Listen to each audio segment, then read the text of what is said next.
Hi everyone, welcome back to The Learning Gardener. If you haven't been here before, my name is Pip and we are wrapping up the summer produce. I've got a couple of tomatoes that are still producing, so I will leave them and because I'm just waiting for them to ripen just a little bit. But other than that, everything's coming out today. We're done with the pumpkins. They got beaten up in the last storm we had a little over a week ago, and we're about to have another massive downpour over the Easter break, and I want to make sure that everything is kind of wrapped up and planted up in terms of the cool season crops so that the rain can do the job of watering them in. Now most of this stuff is going to end up in the compost because the Betties, my new chickens, aka Partridge Betty, Big Betty and Freckle Betty, are still mostly hiding inside the house, but they're also like fancy chickens. They don't seem to be all that interested in scraps or garden clippings or anything like that. So I don't know if Isa Browns are like the pigeons of the chicken world and the golden laced Wyandottes, or however you say it, and the Belgian, what she called it, Belgian does something. I don't know if they're fancy chickens and therefore like fancy food and don't feel like doing garden work, but they've got tons of stuff in the run and they're not that interested in it because they're still a bit freaked out after the dogs got into their run. But they're doing better. I just took them an egg before and they bloody love scrambled egg. So it was like the rampage was on to see who could get the scrambled egg.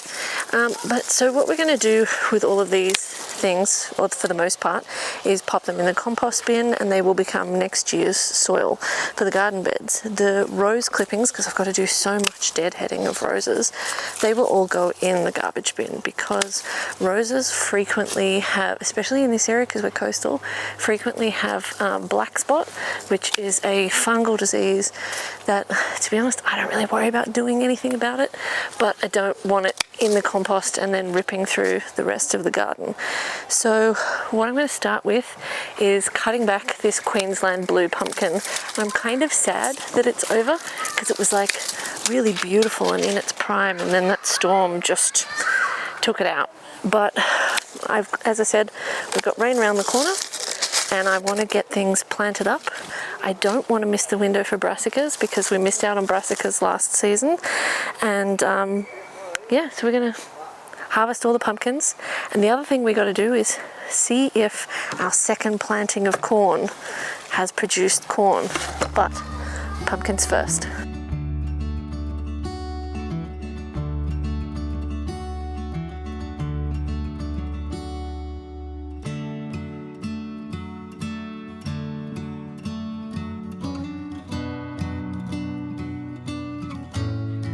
So this first pumpkin, not quite ready, but if the whole plant's coming down, it might as well too.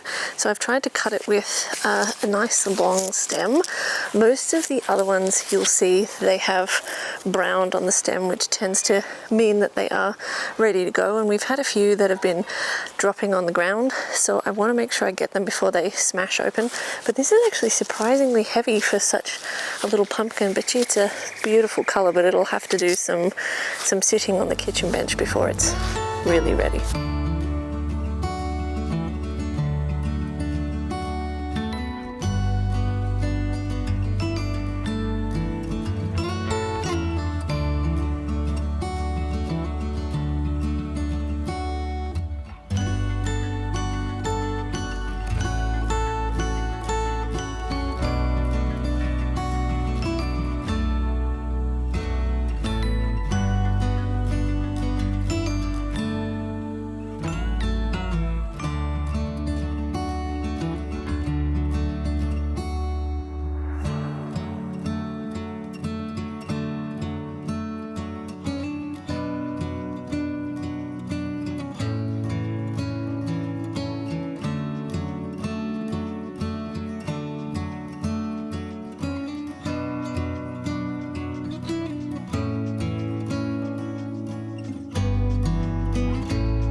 from what I can see, this is the last of the Queensland blues. So we had 2 seedlings here initially, and they kind of travelled far and wide.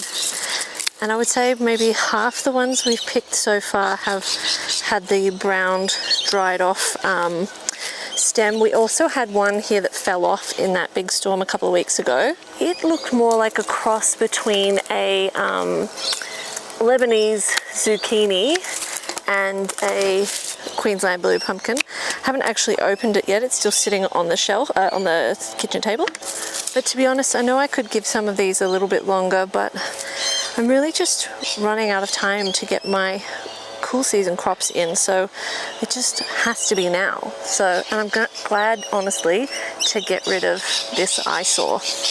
I am going to be a little bit cautious over this side in terms of clearing out, just because there is a cucumber plant that is still putting on some pretty decent cucumbers, but this side was supposed to be a cucumber, and obviously is not a cucumber, but it has been dropping its butternut pumpkins, so it's time, as far as I'm concerned, to get rid of them. So I'm just going to clear out this side of the archway, and I'm also going to grab some of the other butternut pumpkins that are around. And I mean, the crazy thing is, this vine has all of a sudden in the last 2 days attempted to start growing a new little pumpkin. I don't know if you guys can see that because I've got the sun in my eyes, but yeah, this is just, I mean, I know it's a warmer than normal autumn, but there's just no way it's going to keep producing pumpkins. But I mean, they could be left longer on the vine, but I'm just over it. It's time. But to be honest, it looks hideous, and I can't look at it like this anymore. So there are a few other butternut pumpkins that are just over on the other archway in amongst the loofahs. Those vines have been long dead. I really need to get in there and grab those too. But I'm going to clear these out. Ideally, what I'd like to do is restake the archway, but that might be a problem for another day. And yeah, I don't want to push the friendship too much with asking my best friend if I can borrow her for Rio mesh staking purposes. So we'll just leave it as it is for now and worry about it some other time. But for now, I'm just going to clean this up, and hopefully it'll feel like a nice little fresh breath and a clean slate to go into the cool season with. And then it's just one less thing I have to deal with once I go back to work.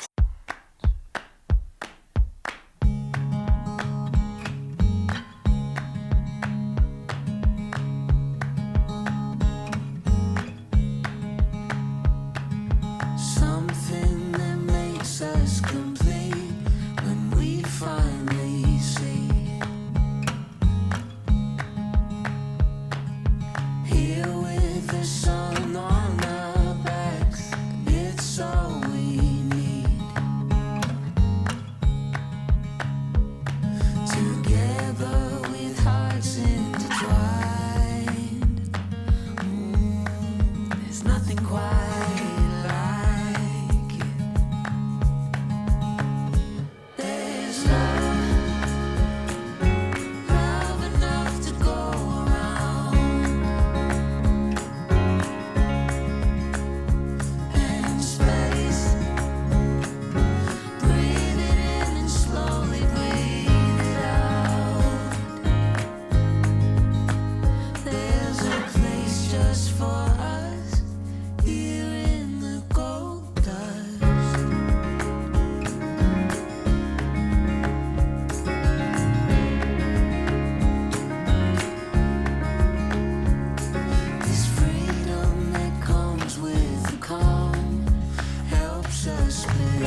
With these climbing roses, you can see in the 2 years that they've been in the ground, they've put on a healthy amount of growth, and they've already been through a lot. Like this year we put in this Rio mesh arbor over the top of them and just kind of squished them into place. So they've had quite the year, but they've still put on a massive amount of flowers, and hopefully they'll continue to do so. Last year they put on a few in winter. These are a Nema climbing rose, and they're also the same type of climbing rose we've put down the side of the house for privacy. Now, normally when I'm pruning roses, I will make an effort to make the cut just above an area where there's a little leaf branch that comes out with five leaves on it. But to be honest, I've found that this plant and most of my roses don't really care if I don't do that. So on the climbing rose, it's very difficult to reach all of the rose hips, and there's no possible way I could reach all of the rose hips because I'll just get stabbed. And I don't know about you guys, but I don't really appreciate a good rose stabbing, so I don't really worry about the rose hips too much. I will do it now because there's so many of them. I'm kind of hoping to get one more flush, maybe before this plant, I don't know, maybe goes dormant this winter. Didn't last year, as I said, but I just figured I was on the arbors cleaning up, so I might as well do some. But on the top of the arbor, it's really hard to make sure you get the correct place cut, and as I said, my roses don't care, so sometimes I just reach up like this one, ow, and I get stabbed, and I just do what I can. That one I was able to cut above a 5-leaf branch, but I can't always, so sometimes I will just blind cut and I'll take what I can, and it is what it is. Last year, most of the rose hips were actually cleaned up by king parrots, which are a beautiful parrot, but they're very shy, so you don't often see them around. And I had like a group of about 8 or 9 that were turning up and eating the rose hips. So I'm not all that worried if I don't manage to prune all the roses. So there's something for the parrots to enjoy, and then maybe also that keeps them out of veggies. But I don't know, life doesn't really work like that, does it? They always go where you don't want them to go. But see, like here, all I can do is grab a bunch of branches and I cannot really see where I'm cutting. I'm just hoping mostly that my fingers are out of the way. And then I remove that hand and just squeeze. So I have no idea on the rose bush where that actually made a cut. It'll be fine. I think sometimes people make rose care harder than it needs to be. Or maybe my roses are hardier than theirs. So maybe I should just shut up and be grateful. Now you can make things from rose hips. One of the things that I often talk about with my patients who have arthritis is supplements that can help. Obviously, I recommend that they talk to their actual doctor, given that I am not a pharmacist and not a doctor, and therefore it's not my business what they take. But it's a conversation they can have with their doctor about if it's appropriate. And one of the things that I have seen take someone from a hobbling mess one week to playing golf and being happy as a clam the next week is rosehip oil. And I've also seen other people say there's a whole bunch of like natural herbal remedies you can make for home with your rose hips. And I just, to be honest, I got enough on my plate just trying to manage what I've got and trying to learn the skills better that I'm currently working on. Like, I don't want to bite off more than I can chew, and well, we've already seen what happens when I do that, and poor chickens were the ones that suffered. But like, you know, I'm still learning about food processing and food preservation and gut health, and that's a huge area. I don't really need to get into rose hips right at this point. So for now, the rose hips are going in the bin, and for some of you that might be like a crime against humanity, but you can only do what you can do, and you can only deal with what you can deal with. So I'm just dealing with what I can deal with over here.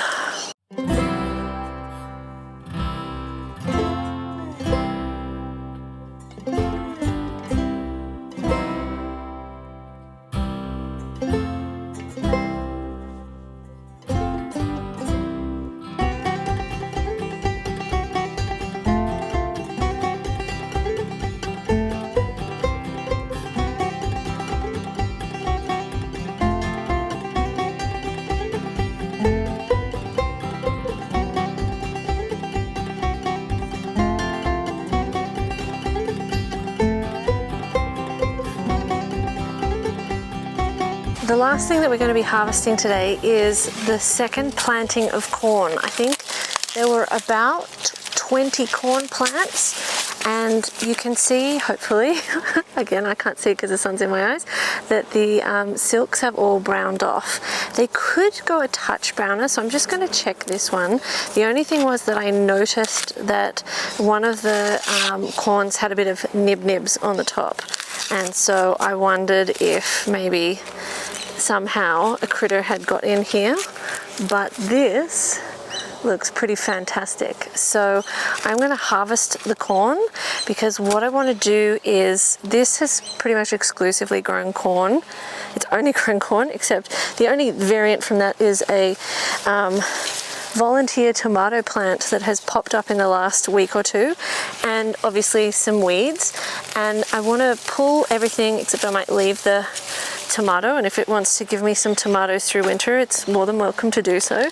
But I want to put in a cover crop, so I want to put in broad beans, so that I can chop and drop or just add some nutrients back to this soil, because corn is quite a heavy feeder.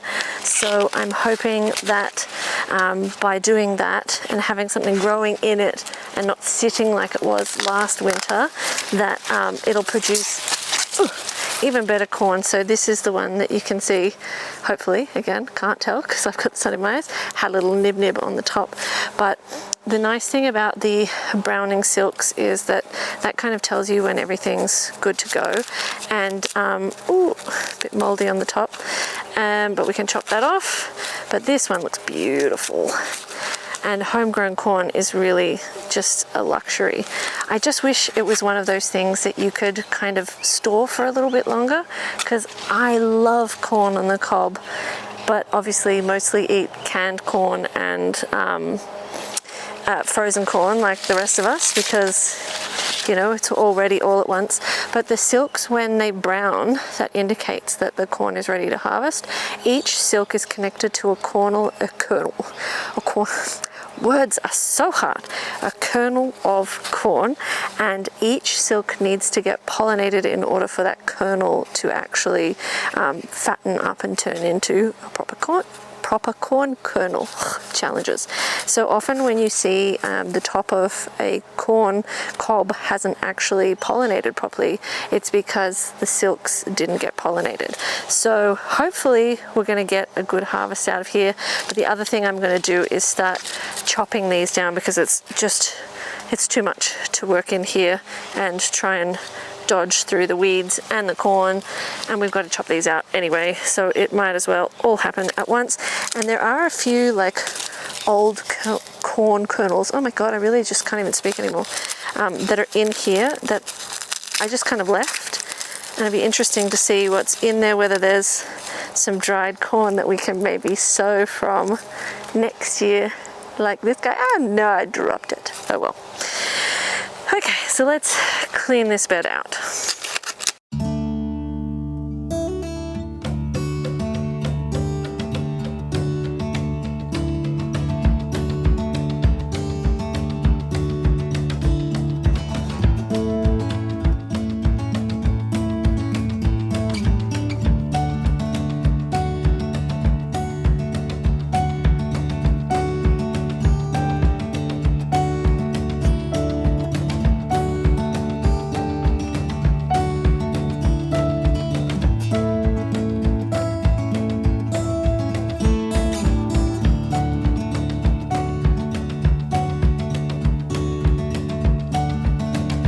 Let's see how many we have. So this one we're not going to count because I don't think that's anything.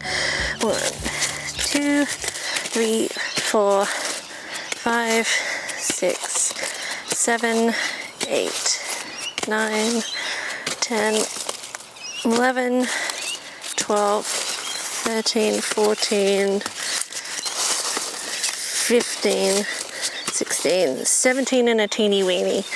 So what I'm going to do with these is I will have one for dinner, and I'm going to go and take some round to my best friend's place right now because, you know, they help build the chicken run. The least I could do is provide them with some freshly grown, freshly harvested corn. And then this stuff needs to go in the compost bin, but I'm thinking about moving the compost bin, so for now I'm just going to leave it where it is. I have some autumn leaves from my parents' house which I wanted to add to this garden so that it can break down over winter and add a little bit of nutrition to the soil. And then, as I said, I want to plant some broad beans in there, not to produce broad beans because I still have a ton of broad beans from last winter, and from what I understand is if you really want the nitrogen benefits from growing something like a broad bean, you have to not let it actually produce the bean before you chop and drop it. If it actually produces the bean, you don't get as much benefit in the soil as you would if you cut it before before the flowers get pollinated. This is what I understand, but I haven't done a lot of research to it. Anyway, I'm going to go and take some corn round to my best friend's place, and then we will get started on planting the broad beans and getting the leaves on top and essentially wrapping this bed up for the season, which will be nice to have done.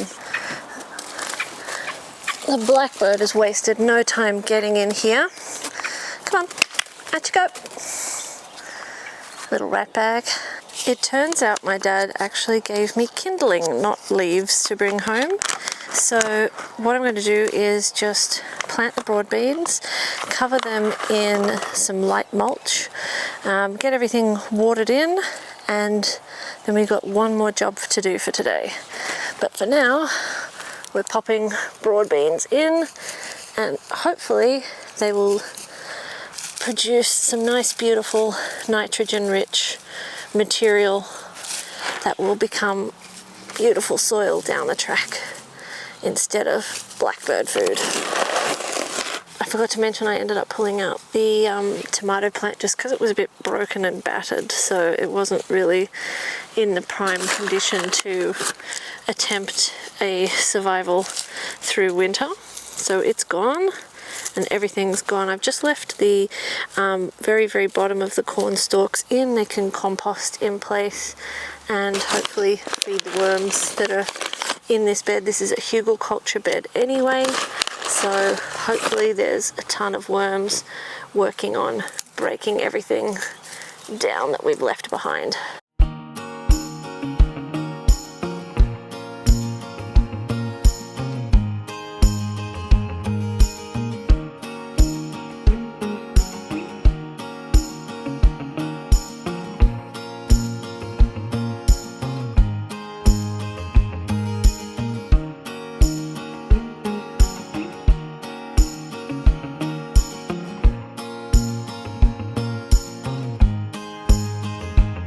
I'm not doing a really deep water on this bed for a couple of reasons. The main one being that over the Easter weekend, I think I mentioned, we are expecting some heavy rain. Apparently over the 3 days we're going to get close to 100 mil, so hopefully that'll do a good job of watering this in. So I've just given it a little bit, but I'm just going to mulch it now, and then we've got one more job to do. The last thing we're going to do is give this buddleia a bit of a prune. It had been the most beautiful plant, and then we had 200 mils of rain in a couple of days, and it did not like that at all. And seeing as we're about to have another 100 mil, it's still alive. I can see in some areas it's trying to put on some growth. What I'm going to do is just trim it right back so it doesn't think that it has to maintain the whole plant and try and keep it all alive. It probably doesn't help that it's also going into dormancy, but I'm just going to get in and give it a pretty savage prune. There are some areas where I can see more leaf development, and I will leave those even though it'll look a weird shape, just to try and let it have some new leaves to get sunlight. But other than that, we're going to give this a pretty savage haircut.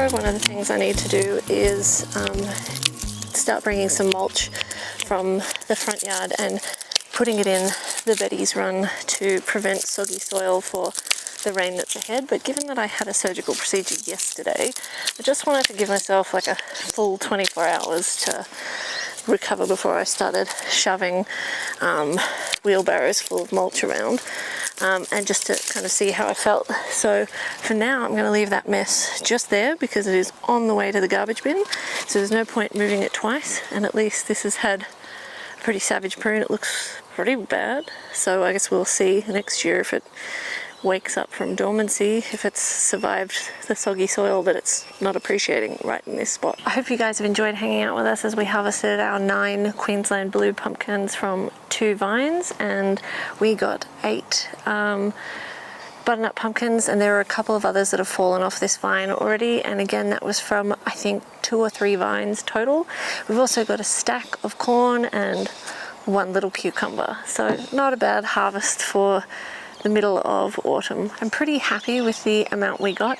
Realistically, like, this is not bad for a backyard plot. My growing space in the raised garden beds, including all the pathways and everything, is 11 meters by 11 meters, so it's not a bad haul. I think it's going to be a while before I have to go to the supermarket to buy any pumpkins, and I think I also got something like 40 kilos of tromboncino from 2 squash vines, which once they ripen and turn orange, they can be used exactly like a butternut pumpkin. So there's a lot more bang for my buck from 2 tromboncino vines than from the butternut pumpkin vines, but it's nice to experience it. This is my first time successfully growing pumpkins, because most of the time previously I either had nowhere to grow them, so I didn't grow them, or I put them in right at the end of summer because I forgot about them, and they never had a chance to take off and get going. But the vast majority of the time I've never bothered to actually plant any squash like this of any variety because I never had anywhere for them to climb, and I'm really worried about snakes in our area, and I don't want a huge vine on the floor being a perfect hiding ground for snakes. So being that it's my first year growing pumpkins, I'm really happy with our haul. I'm really stoked that we got a second harvest of corn, and next year I'm going to try and see if I can maybe do it 3, but they do need to be in that enclosed garden bed. So hopefully if I can work on that soil over winter, then maybe there'll be enough nutrient density in that soil that we can at the very least get 2 harvests, maybe 3 if I'm lucky. But some of that will depend on if we have a warm autumn like we're having now. But I'm going to get these inside. I'm so appreciative of you guys hanging out with us and for watching another one of our videos. It's been really amazing to see the support on this channel grow. The money that I make from the ads that are on this channel is really helping to support me. As I said, I've been off work for quite a long time after I lost my boy, and I am going back to work, but I'm going back to work part-time. So this support that you guys are giving me on YouTube has really meant a lot to me, and obviously both emotionally and financially. So I just want to say thank you so much for hanging out with us and for once again coming back to the channel, and I hope you'll consider subscribing if you haven't already, and that you will pop by again and check out one of our other videos in the future. Thanks so much for watching, and hopefully we'll see you in the next one.